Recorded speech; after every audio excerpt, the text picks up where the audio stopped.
నమస్తే. ఈరోజు న్యూస్ అనాలిసిస్లో ముందుగా ఆదాబ్ హైదరాబాద్ పేపర్లో వచ్చిన వార్తల్ని చూద్దాం. తెలంగాణలో ఇవేం మాయ కాలేజీలని ఒక వార్త వచ్చింది. ఆ మాయ కాలేజీలు ఏంటి అంటే ఇంజనీరింగ్ కాలేజీలు. తెలంగాణలో ఉన్న వాస్తవంగా ఇంజనీరింగ్ కాలేజీలో చాలా ఇంజనీరింగ్ కాలేజీలు ఆడ ఫ్యాకల్టీ ఉండదు, స్టాఫ్ ఉండదు, విద్యార్థులు ఉండరు, అంటే రికార్డ్స్లో ఉంటారు. కానీ ఆడ క్లాసులు జరగవు, ప్రాక్టికల్ జరిగే ల్యాబులు ఉండవు, ఫ్యాకల్టీ ఉండదు, ఏది ఉండదు. అన్ని రికార్డులలో ఉంటాయి. ఎవరన్నా జేఎన్టీ నుంచో యూనివర్సిటీ నుంచి ఇన్స్పెక్షన్ పోయారనుకో, ఆ పోయిన రోజు మంచిగా ఉంటాయి, వాళ్ళకి మంచిగా అన్నీ చూపిస్తారు, వాళ్ళు వెళ్ళిపోతారు, రాసుకుంటారు, నెంబర్ 1 ఉంది అంటారు. ఈ కథ తెలంగాణలో ఇంజనీరింగ్ కాలేజీలు నడుతున్నది. దీనిపైన ఒక వార్త ఇచ్చింది. 42 ప్రైవేట్ ఇంజనీరింగ్ కళాశాల దొంగ లెక్కలు, ఏఐసిటి యూనివర్సిటీ నిబంధనల ఉల్లంఘన, బీటెక్ ఎంటెక్ చదివిన వాళ్ళతోనే బోధన, 20 కాలేజీల్లో 10 లక్షల పై డొనేషన్ అట. మళ్ళీ ఈ మాయ కాలేజీలకు డొనేషన్ అట. మళ్ళీ ఒకటి 20 కాలేజీలకి 10 లక్షల పైన డొనేషను. ఈ డొనేషన్ తీసుకోవడం ఎందుకు? మళ్ళీ స్టాఫే లేరా. మళ్ళీ ఇంకొక 20 కాలేజీలు 12 కాలేజీల కాడ 10 లక్షల లోపు డొనేషన్ ఉందట. అధ్యాపకులు లేకుండా సిలికాన్ తంబుతో మేనేజ్. ఎంత అద్భుతం అంటే మనోళ్ళు టెక్నాలజీని నెట్ వాడుకుంటున్నారు. బయోమెట్రిక్ అటెండెన్స్ ఉంటుంది విద్యార్థులకి, స్టాఫ్కి, మెయిన్ స్టాఫ్కి ఉంటుంది. ఈ స్టాఫ్కి ఏం ఆడ స్టాఫ్ ఉండరు కదా, ఎవరినో టెంపరీగా ఒక 5,000 ఇచ్చి ఆ రోజు వెరిఫికేషన్ ఉన్న రోజు తీసుకొస్తారు. వాళ్ళ సర్టిఫికేట్లు పెడతారు, వాళ్ళే చేస్తున్నట్టు రాస్తారు. వాళ్ళ తంబుని సిలికాను దాంతో తయారు చేసి దాన్నే అద్దుతారట రోజు. అంటే ఆయన వస్తున్నట్టు అటెండెన్స్ చేస్తున్నట్టు. ఇవన్నీ నిజంగా బట్టబయలు అయితే మామూలు కావు. ఇప్పుడు అక్కడ ఎవరైతే రికార్డులలో ఫ్యాకల్టీగా ఉన్నాడో ఆ క్యాండిడేట్ ఇంకో దగ్గర ఎక్కడ ఉద్యోగం చేస్తారు. అలా వాడిని బట్టకొచ్చి కూర్చోబెడితే మొత్తం తీగ అంతా డొంకత కలిద్ది తీగలాగితే. ఇది జరుగుతుందట. 2,400 మంది విద్యార్థులకు 32 మంది అధ్యాపకులే ఉన్నారట. 76 కళాశాలలలో కంప్యూటర్ ల్యాబొరేటరీలే లేవు. 50,000 మంది అయితే 5,000 మందికి ఉద్యోగాల అవకాశాలు. మరి 50,000 మంది 5,000 మందికి ఉద్యోగాలు అంటే 50,000 మంది కాగితాలలో ఉండరు కదా, చదువు లేదు కదా ఆడ. అంటే దీన్ని బట్టి ఏంటంటే 50,000 మందిలో 45,000 మంది కాగితాల మీదనే ఉంటారు. ఆడ చదువు చెప్పేటోడు ఉండడు, వినేటోడు ఉండడు. 5,000 మందికే క్లాసులు జరుగుతున్నాయి, వాళ్ళకి ఉద్యోగాలు వస్తున్నాయి. ఇది మన దగ్గర ఉన్న ఇంజనీరింగ్ కాలేజీల సంగతి. మళ్ళీ దీని గురించి రాజకీయ నాయకులు మేము అద్భుతాలు చేసినాం, ఎడ్యుకేషన్ వ్యవస్థను ఉద్ధరించినాం, ఇది చేసినాం, అది చేసినాం అని ఎవడొస్తే వాడు డబ్బా కొట్టుకుంటాడు. ఏంది వాళ్ళు డబ్బా కొట్టేదంటే ఇదే అనమాట. వాటికి ఇన్స్పెక్షన్ పోయేటోడికి చూడడు, వాళ్ళకి తెలిసి కూడా చూడరు కొంతమంది. విచారణ జరిపించాకే ఫీజు రీంబర్స్మెంట్ విడుదల చేయాలి. సిజేఎస్ అధ్యక్షుడు మాసారం ప్రేమ్ కుమార్ డిమాండ్. సీఎం రేవంత్ ప్రిన్సిపల్ సెక్రటరీ ఉన్నత విద్యామండలికి ఫిర్యాదు చేసిండట ఆయన. మాసారం ప్రేమ్ కుమార్ అని క్రిస్టియన్ జనసమితి అధ్యక్షుడు చేసిండట. దానికి సంబంధించి 8th పేజీలో ఇంకేదో పూర్తిగా వారుతున్నాడని చూద్దాం. ఇది 8వ పేజీ. అసలు 76 కాలేజీలు అట. 76 కాలేజీల్లో 50,000 మంది విద్యార్థులు చదివితే 5,000 మందికి ఉద్యోగాలు వస్తున్నాయట, ఫ్యాకల్టీ లేదట. ఇది మరి అసలు ఎడిపోతుంది మన ఎడ్యుకేషన్ వ్యవస్థ అని చూస్తే, ఇగో తెలంగాణలో ఇవే మాయ కాలేజీలు ఇక సిజేఎస్ అధ్యక్షుడు మాసారం ప్రేమ్ కుమార్ అట. విద్యార్థులు వాళ్ళ జీవితాలతో చెలగాటం ఆడుకుంటున్నాయని రాష్ట్రంలో 42 ఇంజనీరింగ్ కళాశాలలు దొంగ లెక్కలు చూపుతున్నాయి. తెలంగాణలోని ప్రైవేట్ ఇంజనీరింగ్ కళాశాలలో ఇష్టారీతిగా కోర్సులు, సీట్లకు అనుమతులు పొందుతున్నాయి. మౌలిక వసతులు, ఫ్యాకల్టీ అద్భుతంగా ఉన్నట్టు పేపర్ల మీద చూపించుకొని యూనివర్సిటీ అధికారులను, ఉన్నత విద్యా మండలిని తప్పుదోవ పట్టిస్తున్నారు, మేనేజ్ చేస్తున్నారు. 2 అవుతున్నాయి. ఇది ఈ మాయ కాలేజీల గురించి. ఇక ఈ మాయ కాలేజీలలో విద్యార్థులను వేసి పేరెంట్స్ సంతోషపడి అబ్బో మావాడు బీటెక్ చేస్తాడు, ఇక అయిపోయి బయట రాగానే ఉద్యోగం ఏదో వద్దని వాళ్ళు కలలు. కానీ ఈ 4 సంవత్సరాల తర్వాత కళలన్నీ ఆవిరైపోయి ఇదంతా ఒక పెద్ద దంద. మళ్ళా బీటెక్ చదివినోడు పోయి ఎక్కడనో టాపీ మేస్త్రినో బొచ్చమోసే ఉద్యోగాలు చేయాల్సి వస్తుంది, లేదా బట్టల షాపులలో గుమస్తా ఉద్యోగాలు, పెట్రోల్ బంకులలో పెట్రోల్ పోసే ఉద్యోగాలు చేయాల్సి వస్తుంది. చదివింది బీటెక్, చేసేది ఇది. దీని అంతటి కారణం ప్రభుత్వ విధానాలు, ప్రైవేట్ కాలేజీలు అనుసరిస్తున్న విధానాలు. యువతని నిరుద్యోగులుగా తయారు చేసి ఒక ఫ్యాక్టరీ లెక్క బయటికి పంపిస్తున్నారు. అన్స్కిల్డ్ యువతను పంపిస్తున్నారు. ఏంది? వాళ్ళ స్వార్థం కోసం. జీతాలు ఇవ్వబడిద్దని ఫ్యాకల్టీని పెట్టుకోరు, జీతాలు ఇవ్వబడిద్దని స్టాఫ్ను పెట్టుకోరు, రికార్డులలో స్టాఫ్ ఉంటారు, చదువు చెప్పరు, వీళ్ళ దగ్గర ఫీజు తీసుకుంటారు. ఫీజు ఎక్కడి నుంచి అంటే ఫీజు రీంబర్స్మెంట్, ప్రభుత్వం ఇచ్చే ఫీజు రీంబర్స్మెంట్ తీసుకుంటారు. జీతాలు ఇవ్వబడిద్దని స్టాఫ్ను పెట్టుకోరు, పిల్లలకు చదువు చెప్పరు, పిల్లలు చెడిపోతారు. ఇది ఈ మాయ కాలేజీల మాయ వ్యవహారం. దీనికి సంబంధించి మాసారం ప్రేమ్ కుమార్ కంప్లైంట్ ఏంటి చేసిండట. అసలు ఆయన అడిగి తెలుసుకుందాం ఏం కంప్లైంట్ చేసిండు ఏంటి అనేది. మనం గతంలో కూడా ఈయన MBA MCA కాలేజీల పైన కూడా కంప్లైంట్ చేసిండు. హలో, గుడ్ మార్నింగ్ ప్రేమ్ గారు. బాగే ఇప్పుడు మీరు లైవ్లో ఉన్నారు. అన్న ఇలా ఆదాబ్ హైదరాబాద్ పేపర్లో మీరు ఒక కంప్లైంట్ ఇచ్చినట్టు మాయ కాలేజీలు అని ఒకటి వచ్చింది. ఇవేం తెలంగాణలో ఇవేం మాయ కాలేజీలు? 42 ఇంజనీరింగ్ కాలేజీలలో డొల్లతనంగా నడుస్తున్నాయి, స్టాఫ్ లేదు, విద్యార్థులు లేరు, కాగితాల పైన ఉన్నాయి కానీ ప్రాక్టికల్స్ లేవు, ల్యాబులు లేవు అని ఒక వార్తను ఏదో ఇచ్చారు. ఏంది అసలు? మీరు ఏం కంప్లైంట్ చేశారు? అసలు ఏమి నిబంధనలు ఉండాలి, ఏమున్నాయి అక్కడ? యాక్చువల్ గా నేను కంప్లైంట్ ఇచ్చింది సీఎం ఆఫీస్ కి. రెండోది వచ్చేసి స్పెషల్ సెక్రటరీ యోగితా రాణాకి, okay, education department Telangana state. మూడోది వచ్చేసి హైయర్ ఎడ్యుకేషన్ చైర్మన్, ఓకే, ఉన్నత విద్యా మండలి అండ్ వైస్ చైర్మన్ పురుషోత్తం గారు కూడా ఇచ్చాను. ఇటుకాల పురుషోత్తం. ఇటుకాల పురుషోత్తం గారు. ఓకే, మొత్తము 4 కంప్లైంట్స్ ఇచ్చాను. కంప్లైంట్స్ లో ప్రధానంగా నేను మెన్షన్ చేసింది ఏంటంటే డొనేషన్స్ విచ్చలవిడిగా డొనేషన్ వసూలు చేస్తున్నాను. ఓకే, డొనేషన్ అనేది ఏఐసిటి నిబంధనలు కాదు. అసలు యాక్చువల్గా supreme court guide lines, high court guide lines, number of guide lines ఉన్నాయి, నెంబర్ ఆఫ్ జడ్జిమెంట్స్ కూడా ఉన్నాయి. సో వీటిని డొనేషన్లు ఎట్టి పరిస్థితుల్లో తీసుకోవాలి. రెండోది ఏంటంటే అధ్యాపకులు అంటే ఇప్పుడు 1200 మంది స్టూడెంట్స్ ఉన్న దగ్గర 127 మంది ప్రొఫెసర్లు ఉండాలి. అంటే అసిస్టెంట్ ప్రొఫెసర్ అంతా స్టాఫ్ కలిపి. ఓకే, ఓకే, 127 మంది స్టాఫ్ ఉన్న దగ్గర ఉండాల్సిన 127 మంది ఉండాల్సిన చోట కేవలం 37 మంది దాటలేదండి ఇంతవరకు ఈ కాలేజ్. అది రికార్డు ఉందా? ఆన్ రికార్డ్ అండి, ఆన్ రికార్డ్ అందరికి తెలుసు, వాళ్ళ మేనేజ్మెంట్స్ కు తెలుసు, ఉన్నత విద్యా మండలికి తెలుసు. మామూలుగా ఇప్పుడు ఇంతమంది స్టూడెంట్స్ కి ఇంతమంది స్టాఫ్ అని ఏమైనా ఉంటుందా? 40 మంది ఏఐసిటి నిబంధనల ప్రకారంగా ప్రతి 60 మంది విద్యార్థులు ఉంటే ఓకే, ఒక అసిస్టెంట్ ఒక ప్రొఫెసర్ ఉండాలి, 2 అసోసియేట్లు ఉండాలి, 4 అసిస్టెంట్ ప్రొఫెసర్లు ఉండాలి. అసిస్టెంట్ ప్రొఫెసర్ మీన్స్ లెక్చరర్స్, అంటే పిహెచ్డి అయిపోయినా పర్లేదు. మొత్తం 7 మంది ఉండాలి 60 మంది. వీళ్ళు ఉండాల్సిన చోట 5 మంది నాన్ టీచింగ్ వాళ్ళు ఉండాలి. వీళ్ళు ఉండాల్సిన చోట కేవలం అంతా స్టాఫ్ కలిపి 37 మందితో నడిపిస్తున్నారండి. టాప్ కాలేజెస్ కూడా. నీకెందుకు మరి నాణ్యత పడిపోదు? ఎందుకు నీ క్వాలిటీ ఆఫ్ ఎడ్యుకేషన్ వస్తుంది? ఎందుకు ప్లేస్మెంట్స్ లేవు? ప్రధానంగా ఏంటంటే ఆశ్చర్యం ఏంటంటే 65,000 మంది కంప్యూటర్ సైన్స్ లాస్ట్ టైం గ్రాడ్యుయేట్లు అయిపోతే పాస్ అవుట్ అయితే కేవలం అందులో 5,000 మందికి మాత్రమే ఉద్యోగాలు వచ్చాయి. అంటే 10% కూడా రాలే. 10% కూడా రాలే అండి. అంటే ఎంత దారుణంగా ఉంది చూడండి. ప్లేస్మెంట్ లో కూడా సెలెక్ట్ అవ్వాలని పరిస్థితి. అంటే అట్లాంటి స్కిల్స్ లేవు మన దగ్గర, టీచింగ్ లేదు, అట్లాంటి టీచింగ్ లేదు, ఫ్యాకల్టీ లేదు, టీచింగ్ ఎక్కడ ఇస్తారు? ఇది చాలా దారుణం అండి. నేనేమంటున్నా, తర్వాత రీఎంబర్స్మెంట్ తీసుకుంటున్నారు కదా, చాలా వరకు 50 నుంచి 70 కాలేజీల వరకు ఇప్పటికీ రీఎంబర్స్మెంట్ వస్తుంది కాబట్టి ఓపెన్ చేసి ఉంచారు. దానికోసమే రీఎంబర్స్మెంట్. ఎందుకంటే ఇప్పుడు కాలేజీలు మూసేయడానికి రెడీగా ఉన్నారు. అది మూసేస్తే రీఎంబర్స్మెంట్ రాదని చెప్పేసి గవర్నమెంట్ దగ్గర జస్ట్ అట్లా తెలంగాణ స్టేట్ లో ఏంటంటే బతుకున్నామంటే బతుకున్నాం అన్నట్టుగా పెట్టుకుని ఓపెన్ చేసుకుని కూర్చున్నారు. అంటే ఓపెన్ ఉన్నది, రికార్డులు ఉంటాయి కానీ అక్కడ స్టూడెంట్స్ ఉంటారు, ఫ్యాకల్టీ ఉండదు. ఇప్పుడు నేను అదే అంటున్నా, పురుషోత్తం సారు మన ఇంటికి వెళ్ళారు. ఏడికి మన కొమ్మూరు ప్రతాప్ రెడ్డి ఇంజనీరింగ్ కాలేజ్ కాడికి వెళ్ళారు. ఓకే, కొమ్మూరు ప్రతాప్ రెడ్డి ఇంజనీరింగ్ కాలేజ్కి వెళ్తే ఇటుకల పురుషోత్తం గారు వైస్ చైర్మన్ గారు స్వయంగా వెళ్ళారు. జస్ట్ ఏం జరుగుతుందో చూడడానికి వెళ్తే అక్కడ ఆయన అడిగింది ఏంటంటే ఎంబీఏ రిజిస్టర్ అడిగాడు. ఎంబీఏ అటెండెన్స్ రిజిస్టర్ అడిగితే మొత్తం అతలకుతలం అయిపోతారు అంత స్టాఫ్ అంతా. అటెండెన్స్ రిజిస్టర్ గురించి అటెండెన్స్ రిజిస్టర్ అడిగితే ఖాళీ. ఎందుకంటే క్లాసులు చెప్పట్లేదు, క్లాసులు లేవాడ, ఎక్కడి నుంచి తెచ్చియాలి, డైలీ అటెండెన్స్ లేదు. వాళ్ళు మేము సాయంత్రం తెచ్చిస్తాం సార్ అని చెప్పి సాయంత్రం తెచ్చిస్తామని చెప్పి ఉన్నత విద్యా మండలికి సాయంత్రం అంటే state council of higher education కి ఈవినింగ్ ఒక అటెండెన్స్ పంపించారు వాళ్ళ మేనేజ్మెంట్. ఆ అటెండెన్స్ గమ్మత్ ఏంటంటే అది ఇంజనీరింగ్ కాలేజ్ అటెండెన్స్. ఎంబీఏ అడిగితే ఇంజనీరింగ్ ఇచ్చారు. ఇంజనీరింగ్ ఇచ్చారు. అదే నిజమైందా ఫేక్? కేవలం జిరాక్స్ తీసి అదే నిజమైందా ఫేక్ అయినా? అది కూడా అది నిజమైందే. అంతేనా? దాని మీద ఎంబీఏ అని రాశారు అంతే. పైన ఎంబీఏ రాశారు అంతే. ఎంబీఏ రాసి ఇప్పుడు ఆన్ రికార్డ్ గా సబ్మిట్ చేశారు. రికార్డెడ్ గానే ఉంది ఇప్పుడు. రికార్డెడ్ ఉంది ఇప్పుడు. అడ్డంగా దొరికిపోయారండి వాళ్ళు. క్రిమినల్ చర్య కదా ఇది. అదే నేను అంటున్నా, ఒక్క కాలేజ్ చాలు, ఈ ఒక్క క్రిమినల్ కేసు పెడితే గానీ మొత్తం తతంగం అంతా బయటపడుతుంది. ఇప్పుడు ఆన్ రికార్డు బాలకృష్ణారెడ్డి టేబుల్ ముందరనే ఉంది, వైస్ చైర్మన్ ఇటుకల పురుషోత్తం గారి టేబుల్ ముందరనే ఉంది.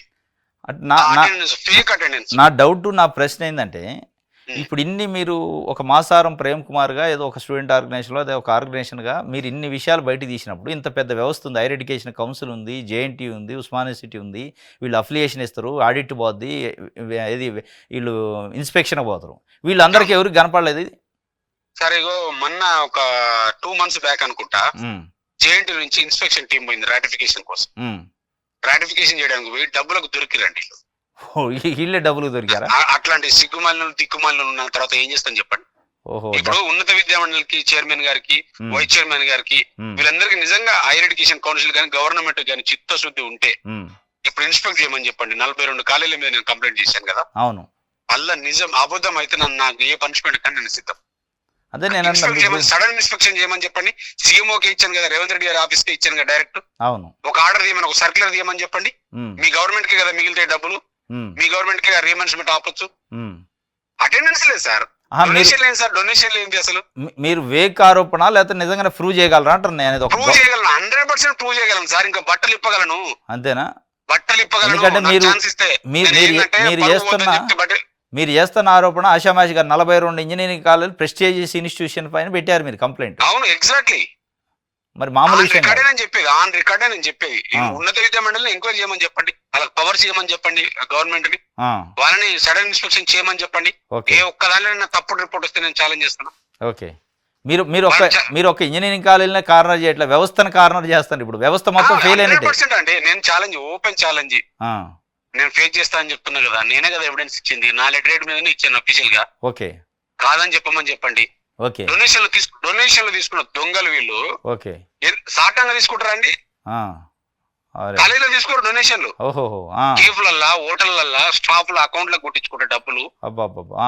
సుప్రీంకోర్టు అంటే గౌరవం లేదు, హైకోర్టు అంటే గౌరవం లేదు, ఏఐసిటీ అంటే గౌరవం లేదు, కనీసం యూనివర్సిటీ నిబంధనలు అంటే గౌరవం లేదు, సొసైటీ అంటే గౌరవం లేదు. ఇట్లాంటి దొంగలకు మనం గవర్నమెంట్ రీఎంబర్స్మెంట్ ఇచ్చేది. ఓకే, ఏంటంటే ఇది నాకు అర్థం కాదు. ఇప్పుడు ఈ సోకాళ్ళు టాప్ 10 టాప్ 20 కాలేజీలను పేరెంట్స్ విద్యార్థులు డిస్కస్ చేసుకుంటారు ఇంజనీరింగ్ అడ్మిషన్లు. అప్పుడు అవి కూడా ఉన్నాయి ఇందులో, దాంట్లో కూడా ఉన్నాయి. నేను అంటే డొనేషన్ల దాంట్లో చెప్పట్లేదు కానీ ఆల్రెడీ లిస్ట్ ఇచ్చానండి. 42 కాలేజీల లిస్ట్ వాళ్ళ దగ్గర ఉంది.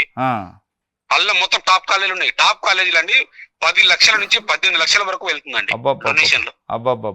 వాళ్ళ పిల్లలు, నేను ఒకటే ఓపెన్ ఛాలెంజ్ చేస్తున్నా, నేను ఆరోపణ కూడా చేయట్లేదు. ఇప్పుడు దీన్ని నేను అంటే లైక్ దాన్ని ఏమంటారు, మనము ఇప్పుడు మ్యాండేటరీ దాంట్లోకి వెళ్ళొద్దు, మనం లీగాలిటీకి వెళ్ళొద్దు, నిబంధనలకు వెళ్ళొద్దు. యాజమాన్యాలకు ఒకటే సూటి ప్రశ్న అడుగుతున్నాండి.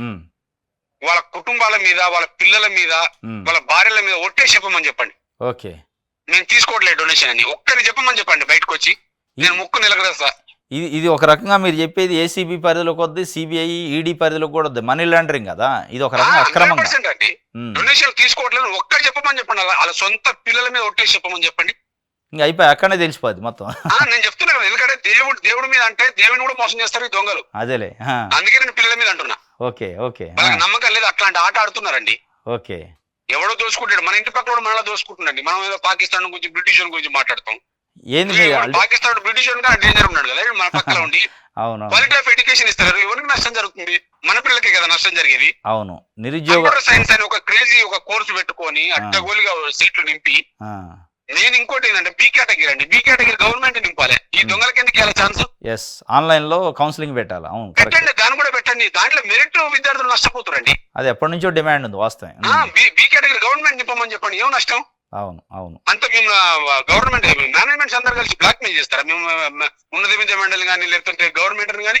ఓకే, రేవంత్ రెడ్డి గారు నాకున్న అంచనా ఏంటంటే, నాకున్న ఇన్ఫర్మేషన్ ఆయన రెడీగా ఉన్నాడు. 40 నుంచి 50 కాలేజీలు మూసేయడానికి రెడీగా ఉన్నారు. ఆయనకు రీఎంబర్స్మెంట్, క్వాలిటీ ఆఫ్ ఎడ్యుకేషన్ లేదంటే రీఎంబర్స్మెంట్ చేయడానికి విల్లింగ్ లేడు. 100% దీని మీద చర్యలు తీసుకోబోతారని నేను నమ్ముతున్నా. అచ్చా, మీ డిమాండ్ ఏంది ఫైనల్ అల్టిమేట్ గా? నా డిమాండ్ ఒకటే అండి, మీ ఉన్నత విద్యా మండలికి ఫుల్ పవర్స్ ఇచ్చి వాళ్ళని ఇన్స్పెక్ట్ చేయమని చెప్పండి. దొంగ రికార్డులన్నీ బయటపడతాయి, దొంగ ప్రాజెక్టులన్నీ బయటపడతాయి. ఇప్పుడు పనిచేస్తున్నటువంటి ఆన్ రికార్డులో పనిచేస్తున్నటువంటి ఎవరైతే అధ్యాపకులు ఉన్నారో వాళ్ళ లిస్ట్ తీసుకోండి. వాళ్ళు ఎక్కడ పనిచేస్తారో ఇప్పుడు మీరు చెక్ చేయండి. ఓకే, అది క్రాస్ చెక్, అటెండెన్స్ ఎట్లా వస్తుందో చూడండి, క్రాస్ చెక్ చేసుకుంటే తమ్ముతో ఎట్లా నడుస్తుందో చూడండి. ఓకే, డొనేషన్ ఎట్లా వసూలు చేస్తుందో మీరు అబ్జర్వ్ చేయండి. వాటన్నిటి మీద ఇన్స్పెక్షన్ చేసి నిజంగా నిబంధనలు ఎవడైతే పాటిస్తున్నారో వాటికి మాత్రమే రియంబర్స్మెంట్ ఇవ్వండి. ఓకే. మిగతా వాటికి రియంబర్స్మెంట్ ఇవ్వకండి. రియంబర్స్మెంట్ ఇవ్వకపోతే ఆటోమేటిక్ వాడు కాలేజీ బంద్ చేసుకుంటాడు. Right right. మీరు బంద్ చేయాల్సిన అవసరం లేదు. అదే ఇప్పుడు ఇవన్నీ ఏంటంటే నిరుద్యోగులను ఉత్పత్తి చేసే కర్మాగారాల లెక్క అయినాయి, అన్స్కిల్డ్ నిరుద్యోగుల్ని. అన్స్కిల్డ్ అండి. స్వయంగా రేవంత్ రెడ్డి గారే చెప్పారు కదా. నేను ఏమంటున్నా గమ్మత్ ఏంటంటే ముఖ్యమంత్రి రేవంత్ రెడ్డి గారు ఒక మాట అన్నారు ఐఏఎస్ లో మీటింగ్ లో స్వయంగా చెప్పింది, అధికారులు మీరు ఆఫీసులు వదిలిపోయి ప్రజలలోకి వెళ్ళండి అంటే ఒక్కడు వెళ్ళండి ఇళ్ళ నుంచి. అంతే, అవును. ఒక్కడు ఇన్స్ట్రక్షన్. ఇంకా గమ్మత్ తెలుసా, పురుషోత్తం గారు ఆయన ఛార్జ్ తీసుకున్న ఐ థింక్ 5-6 నెలలకి ఆయన డైరెక్ట్ మొన్న రీసెంట్ గా కాలేజీలకు విజిట్ కి వెళ్ళాడు. విజిట్ కూడా అఫీషియల్, జస్ట్ చూద్దామని పోయాడు, ఏం జరుగుతుందో చూద్దామని. ఎంబీఏ కాలేజీలు దారుణం అండి. ఏ ఎంబీఏ కాలేజీలు కూడా ఓపెన్ చేసి ఉంటే ఒట్టు. అంతేనా? పురుషోత్తం గారికి ఎదురైన సమస్య ఇది స్వయంగా తెలంగాణ రాష్ట్ర ఉన్నత విద్యా మండలి వైస్ చైర్మన్ గారికి ఆయన ఫేస్ చేసినటువంటి అనుభవం. Okay okay okay. అక్కడికి వెళ్తే ఒక్కడ తలుపులు తీసిలేవు, అన్ని క్లోజ్ అండి. ఓకే. ఆయన స్వయంగా ఆయన ఎక్కడైతే ఇక్కడ బదనాం చేస్తారో అని చెప్పి ఆయన తీసుకపోయిన లంచ్ బాక్స్ ఆయన కారులో తీసుకుపోయినటువంటి లంచ్ బాక్స్ రోడ్డు పక్కన చెట్టు కింద కూర్చొని తిన్నాడు. ఓకే. ఎక్కడ ఎవరన్నా వినడా అండి? ఇన్ని పదవులు చేశారు కదా, ఎవరన్నా విన్నారా అట్లా? వాళ్ళ నుంచి కనీసం మంచినీళ్ళు కూడా ఆశించలేదు, మంచినీళ్ళు కూడా ముట్టుకోలేదండి. ఆ ఖాళీలో ఉండడానికి కూడా ఇష్టపడలేదు. దానికి ఆయన విజిట్ చేసినందుకే మేనేజ్మెంట్స్ అందరూ పరిగెత్తుకొని ఉన్నత విద్యా మండలికి వెళ్ళి మొత్తం గవర్నమెంట్ తో టైఅప్ అయ్యి, అసలు వైస్ చైర్మన్ ఎట్లా వస్తారు, విజిటింగ్ ఎట్లా వస్తారు, ఏం జరుగుతుంది, అట్లా అన్అఫీషియల్ కదా. మరి గొగ్గోలు పెట్టారండి. ఇప్పుడు ఆయన అంత ట్రాన్స్పరెంట్ గా ఉన్నాడు కదా, మరి తీసుకుంటాడా చర్యలు? ఆయన నమ్మకం ఉందా మీకు? గవర్నమెంట్ కమిట్మెంట్ ఉండాలి. ఉన్నత విద్యా మండలి చైర్మన్ కమిట్మెంట్ ఉండాలి. గవర్నమెంట్ డెసిషన్ తీసుకుంటే ఆయన ఉతికి ఆరేస్తాడు, పెద్ద దాని మ్యాటర్ ఏముంది. గవర్నమెంట్ కి ఇచ్చిన కదా, గవర్నమెంట్ బయట పెట్టమని చెప్పండి. అంతకన్నా ఎవిడెన్స్ ఏం కావాలి? Okay okay. Thank you Prem Kumar garu. Thank you అండి. నమస్తే. ఇది ఇంజనీరింగ్ కాలేజీల కథ. నిరుద్యోగుల్ని కర్మాగారం లెక్క తయారు చేసి పంపిస్తుంది, అన్స్కిల్డ్ లేబర్ని. ఇంకోటి ఆంధ్రజ్యోతి పత్రికలో ఢిల్లీ హైకోర్టు జడ్జి ఇంట్లో నోట్ల కట్లు, అగ్ని ప్రమాదంతో బయటపడ్డ గుట్టు. హోలీనాడు జస్టిస్ యశ్వంత్ వర్మ బంగ్లాలో అగ్ని ప్రమాదం. ఆర్పడానికి వెళ్ళిన అగ్నిమాపక సిబ్బంది అక్కడ వారికి ఓ గదిలో కనిపించిన డబ్బు కట్టలు. ఈ నెల 14 ఘటన జరిగితే 21 వెలుగులోకి వచ్చిందట. 15 నుంచి 50 కోట్లు ఉంటాయట. కట్టలు సంచులలో ఉండారు, బత్తాలలో. ఎక్కడన్నా హైకోర్టు జడ్జి ఇంట్లో ఏముండాలి? కేసు పేపర్లో ఫైల్స్ ఉండాలి. ఏమున్నాయడా? నిజంగా హైకోర్టు జడ్జీల దగ్గర ఉండేది ఏంటంటే కేసులు, డిస్పోజ్ చేసిన కేసులు, నడుస్తున్న కేసులు, దానికి సంబంధించిన పేపర్లు ఏమైనా ఉంటే ఇంట్లో ఉంటాయి. ఆ బస్తాల్లో ఉండాల్సిన కేసు పేపర్లు అయితే కానీ కరెన్సీ నోట్లు ఉన్నాయి, కేసు పేపర్లు లేవు. కట్టల 15 నుంచి 50 కోట్లు ఉండే అవకాశం ఉందని చెప్పి వాళ్ళు బయటికి చెప్తున్న పరిస్థితి. ఇది 14వ తారీఖు హోళీ రోజు నైట్ అగ్ని ప్రమాదం జరిగితే ఆయన బంగ్లాలో దానికి సంబంధించి ఫైర్ సిబ్బంది వస్తే ఆ ఫైర్ సిబ్బంది లోపలికి వెళ్తే కట్టలు కనపడ్డాయట. ఆ టైంలో జడ్జి గారి ఇంట్లో లేడట, కుటుంబ సభ్యులు ఉన్నారు. ఇది మరి అసలు మరి ఆయన అయితే మా దగ్గర ఏం లేదు అట్లాంటిదని జడ్జి గారు చెప్తుండు. ఫైర్ డిపార్ట్మెంట్కి సంబంధించి director general of fire services ఆయన కూడా నిన్న ఒక ప్రకటన చేసిండు, లేదు మా సిబ్బంది అట్లాంటిది డబ్బులు ఏం చూడలేదని. మరి నిప్పు లేనిది పొగరాదు బయటికి. ఏ సిబ్బంది ఆయన ఉట్టినే డబ్బులు చూడకుండా డబ్బులు నేను ఎందుకు చెబుతాడు? ఆయనకి వీళ్ళకేమన్నా కక్ష? నిప్పు లేని పొగరాదు, ఆ నిప్పు ఉంది, పొగ బయటకు వచ్చింది కాబట్టే దాన్ని ఆర్పటానికి మళ్ళీ ఫైర్ డిపార్ట్మెంట్ డీజీ ప్రకటన చేసినట్టే ఉంది కానీ అనేది బయట చర్చ. ఇప్పుడు ఏది లేనప్పుడు 14 రోజులు జరిగితే అది బయటకు రాగానే ఇంటర్నల్ ఎంక్వైరీ చేసినట్ట ఢిల్లీ హైకోర్టు ప్రధాన న్యాయమూర్తి. దాని తర్వాత సుప్రీంకోర్టు కొలీజియం కూడా చర్చించిందట, దాన్ని అలహాబాద్కి ట్రాన్స్ఫర్ చేశారు. ఈ ఇష్యూకి సంబంధం లేకుండా చేశారనుకోండి. దాని తర్వాత అలహాబాద్కి ట్రాన్స్ఫర్ చేశారు ఆయన. అలహాబాదు కోర్టు మేము ఎట్లా కనపడుతున్నాం, మేము చెత్త కుప్పమా, మేము పనికిరాళ్ళది చెడేస్తారని వాళ్ళు కూడా రిజెక్ట్ చేశారట. ఆయన స్వతహాగా అలహాబాదు సంబంధించిన అతను. మొత్తానికైతే సరే యశ్వంత్ వర్మనా XYZ ఎవరైనా కావచ్చు కానీ ఈయన ఇంట్లో ఉన్నాయా లేవు అనేది నిర్దిష్టంగా ఆధారాలు లేవు. కానీ వాళ్ళు చెప్పిన మౌత్ టాక్ను బట్టి కేసు మరి పెడతారా, దాని మీద ఎంక్వైరీ చేస్తారా తెలియదు. కానీ అటు ఫైర్ వాళ్ళు ఒప్పుకోవట్లే, ఇటు ఏం ఒప్పుకోవట్లే. మొత్తానికి నిజంగానే ఇది గిట్లా నిజంగా ఆ డబ్బులు కట్టలు ఉండుంటే మన వ్యవస్థ ఎటుపోతుంది? న్యాయస్థానాలు కానీ, రాజకీయాలు కానీ, పార్లమెంట్లు కానీ, అసెంబ్లీలు డబ్బున్నోళ్ళ చేతులకు పోయి డబ్బు ఉన్నోళ్ళు మేనేజ్ చేస్తే, డబ్బు ఉన్నోళ్ళు మానిటర్ చేస్తే నడిచే పరిస్థితికి వచ్చిందా, ఇన్ఫ్లుయెన్స్ చేస్తారా అనేది స్పష్టంగా కనపడుతుంది. ఇలా ఎందుకు అంటే ఇలా రాష్ట్రాలు అప్పులలో ఉంటాయి. లక్షల కోట్లు అప్పులు చేస్తానంటున్నారు. అది తెలంగాణ కావచ్చు, ఏపీ కావచ్చు. రాష్ట్రానికి అయితే అప్పులు అవుతున్నాయి, నాయకులేమో ఉన్నతమైన పదవులు ఉన్నతమైన స్థానాలకు సంపన్నులు అవుతున్నారు. ఇలా మన ఏడీఆర్ అని ఒక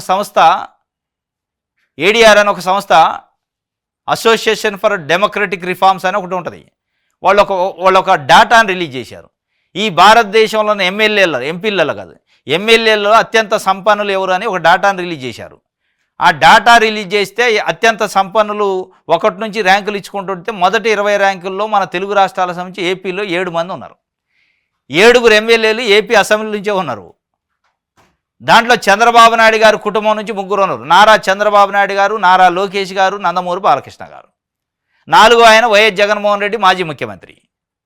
5 నారాయణ. ఈ 2 తెలుగు రాష్ట్రాల్లో కొన్ని వందల బ్రాంచీలు స్కూళ్ళు కాలేజీలు నారాయణ స్కూల్లోనే ఆయన ఉన్నాడు. 6 ఆమె తిరుమల తిరుపతి దేవస్థానం బోర్డు మెంబరు, నెల్లూరు ఎంపీ గారి భార్య ఆమె ఉంది. ఇంకొక ఆయన 7 ఉన్నాడు. 7 అత్యంత సంపన్నమైన ఎమ్మెల్యేల జాబితాలో మొదటి 20 ర్యాంకుల్లో ఉన్న 7 మంది మన దగ్గరే ఉన్నారు. కానీ ఆంధ్రప్రదేశ్ 14 లక్షల కోట్ల అప్పులలో ఉంటుంది, తెలంగాణ 7 లక్షల కోట్ల అప్పులలో ఉంటుంది. అటు తెలంగాణ అసెంబ్లీలో కానీ ఏపీ అసెంబ్లీలో ఉన్న ఎమ్మెల్యేలు మంత్రులు సంపన్నులు అవుతారు. ఇది ఎట్లా అనేది ప్రజలకు అర్థం కావట్లే పాపం. ప్రజలకు ఆ లాజిక్ ఏందో చెబితే బాగు.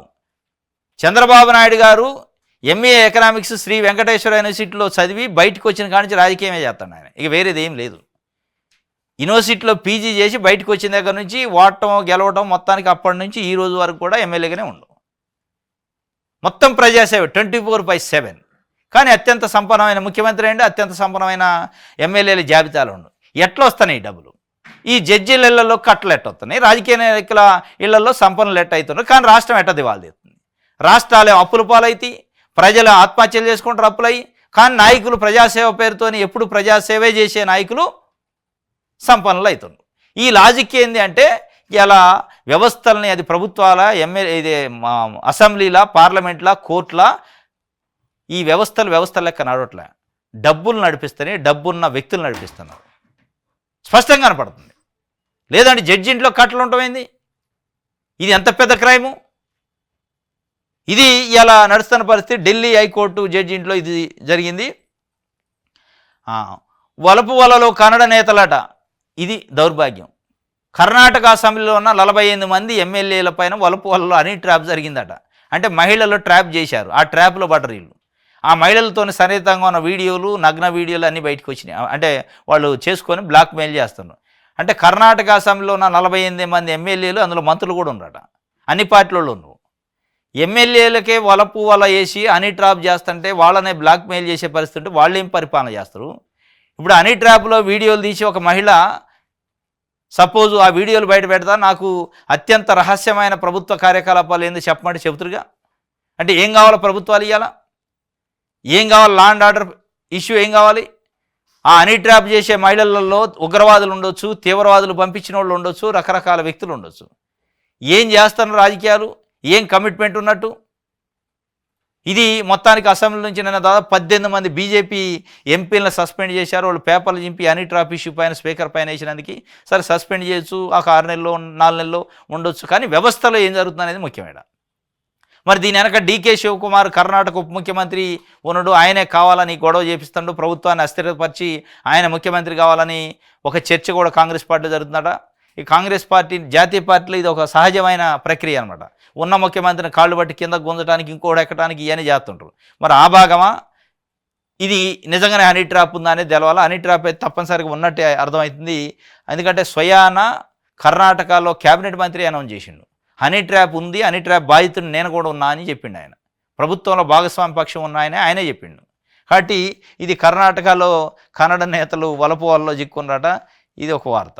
ఉగాది నుంచి సన్నబియ్యం వస్తాయట. హుజూర్నగర్ సెగ్మెంట్ మఠంపల్లిలో సీఎం ప్రారంభిస్తారు. అదే రోజు లేదా మరుసటి రోజు రాష్ట్ర వ్యాప్తంగా పౌర సరఫరాల శాఖ కసరత్తు. మఠంపల్లి లక్ష్మీనరసింహ స్వామి ఆలయంలోనే పంచాంగ శ్రవణం. మంత్రి ఉత్తమ్ కుమార్ రెడ్డి ఆలోచన. ఉగాది నుంచి సన్నబియ్యం వస్తాయట. వాళ్ళు కాంగ్రెస్ పార్టీ ఎన్నికల హామీలో భాగంగా ఇచ్చింది. ఉగాది అంటే 30 మార్చి నాడు ఉంది. ఆ రోజే ముఖ్యమంత్రి రేవంత్ రెడ్డి గారు ఉత్తమ్ కుమార్ రెడ్డి పౌర సరఫరాల శాఖ మంత్రి ఆయన కాన్స్టిట్యూషన్లో పెట్టిండు. మఠంపల్లి అని లక్ష్మీనరసింహస్వామి అంటే ప్రతిష్టాత్మకమైన టెంపుల్ అది. ఆ టెంపుల్లోనే పంచాంగ శ్రవణం ఉగాది సందర్భంగా గవర్నమెంట్ అధికారికంగా చేస్తుందట. అక్కడనే ఓపెన్ చేస్తారు. తెల్లారి నుంచి కార్డుల పైన ఇస్తారట. ఉగాది నుంచి సన్న బియ్యం వస్తాయి. కాబట్టి ఇప్పుడు గుడ్ న్యూస్ ఇది. ఎందుకంటే తెల్ల కార్డుల పైన, రేషన్ కార్డుల పైన బియ్యం తెచ్చుకునే వాళ్ళకి గుడ్ న్యూస్. ఎందుకంటే చాలామంది రేషన్ బియ్యం వస్తున్నాయి కానీ వాటిని అమ్మేసుకుంటున్నారు. ఇప్పటికైనా అమ్మకుండా తినే పరిస్థితుల్లో ఇవ్వాలి గవర్నమెంట్. మళ్ళీ దాన్ని తుప్పు పట్టిని, పురుగు పట్టిని ఇస్తే మళ్ళీ పారబోతారు. పరబయట మీన్స్ అమ్మేస్తారు. కాబట్టి కాస్త మనుషులు తింటారు, ఈ మనుషులే తినే అనే ఆలోచనతోనే ప్రభుత్వం ఇవ్వాలి అధికారులు. వీటిని మనుషులు కాకుండా పశువులు, కుక్కలు తింటాయి, పందులు అన్నట్టు ఆలోచనతోనే ఇస్తున్నారు వాళ్ళు. అట్లే అవి చూస్తే అట్లే అనిపిస్తాయి. వీటి కనీసం పశువులు అయినా తింటాయా అనే రేంజ్లో ఉన్న ఇప్పటిదాకా ఇచ్చే బియ్యం అయితే ఇప్పటి నుంచి ఇచ్చేయైనా ఇస్తున్నాయి సన్నబియ్యంగా, దానికి కొద్దిగా ఉపయోగించేటట్టు ఇవ్వండి. దాని నిండా పౌడరు, దుమ్ము, ధూళి, చెత్త, చెదారం, రాళ్ళు వేసి ఇచ్చి తినండి అంటే ఎవరు తినలేరు. జూలైలో స్థానిక ఎన్నికలట. ముందుగా జెడ్పీటీసీ, ఎంపీటీసీ ఎలక్షన్స్, ఆ తర్వాత సర్పంచ్, మున్సిపల్ నిర్వహణపై రాష్ట్ర సర్కారు సమాలోచనలు, పార్టీ నేతలకు అధినాయకత్వం సంకేతాలు, ఏర్పాటు చేస్తున్న నాయకులు అప్పటి వరకు బీసీ రిజర్వేషన్లపై స్పష్టత. అది రాదు, ఇది పోదు, ఒట్టిదే ఇదంతా. ఎక్కడ ఉంటుంది జూలైలో? 2024 నవంబర్ నుంచి ఇదిగో డిసెంబరు, ఇదిగో నవంబరు, సంక్రాంతి, శివరాత్రి, ఎన్నికలు, అదిగోపాయ ఇదిగోపాయ, ట్రైనింగు, ఇది ఎలక్షన్ వాళ్ళ పీఓలకి ట్రైనింగ్ కూడా ఇచ్చారు. ఇదంతా చూసి పాపం ఊర్లలో సర్పంచ్కి పోటీ చేయాలి, ఎంపీటీసీ పోటీ చేయాలనుకునే యాస్పిరెంట్స్ ఉంటారు కదా, దావతులు ఇచ్చారు. పండగ వస్తే దావత్ ఇచ్చారు. చివరికి ఏమైంది? కొలాప్స్ అయిపోయింది. చివరికి ఎప్పుడైతే రేవంత్ రెడ్డి గారు అసెంబ్లీలో బిల్లు ప్రవేశపెడతాం, అది అమలు కాకపోతే నేను పార్టీ పరంగా ఇస్తున్నాడో అయాల తేలిపోయింది, పటాపంచలమైంది అనుమానాలు. ఈ జులై కూడా నమ్మకం లేదు. ఏడవుతుంది? అసెంబ్లీలో ఏకగ్రీవ తీర్మానం చేసి కేంద్రానికి పంపారు. పంపేటప్పుడు ముఖ్యమంత్రి రేవంత్ రెడ్డి గారు ఏమండు, మీరు ఉద్యమం చేయండి, బీసీలు అంతా నేను ముందుండి నేను కూడా సపోర్ట్ చేస్తాను. ఈ ఉద్యమం ఇప్పటితో అవుతుంది. ఉద్యమం చేసి సాధించడం అంటే అది అయ్యేది కాదు. చట్టం చేసి, ఇది చట్టం పార్లమెంట్లో అయ్యో అసెంబ్లీలో అయ్యేదైతే తొందరగా అయింది. కానీ ఉద్యమాలు చేసి రిజర్వేషన్లు కావాలంటే ఇప్పట్లో కావాయి. నిజంగానే ఉద్యమాలు చేసి రిజర్వేషన్లు అయ్యి స్థానిక ఎన్నికలు జరగడం అనేది అది సాధ్యమయ్యేది కాదు. ఉద్యమాలు చేస్తే రిజర్వేషన్ రావచ్చు, అది 1 సంవత్సరం పట్టవచ్చు, 2 ఏళ్ళు పట్టవచ్చు, 3 ఏళ్ళు పట్టవచ్చు. కానీ స్థానిక సంస్థల జులైలో అనేది అంత ఈజీ అయితే కాదు. వీళ్ళు మళ్ళీ ఒకటి కదిలిచ్చారు. రైట్.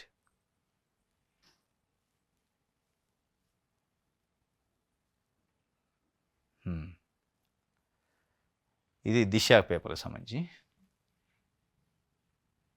సాక్షి బడ్జెట్పై సభ బగల మండిందట.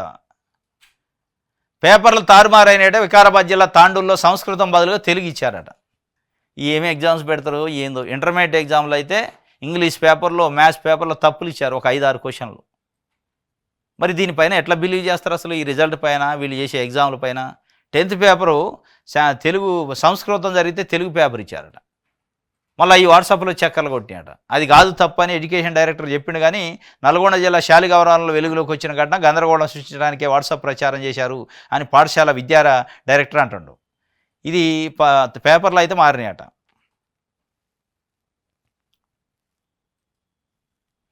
ఇది సాక్షికి సంబంధించి వెలుగు పేపర్ చూద్దాం.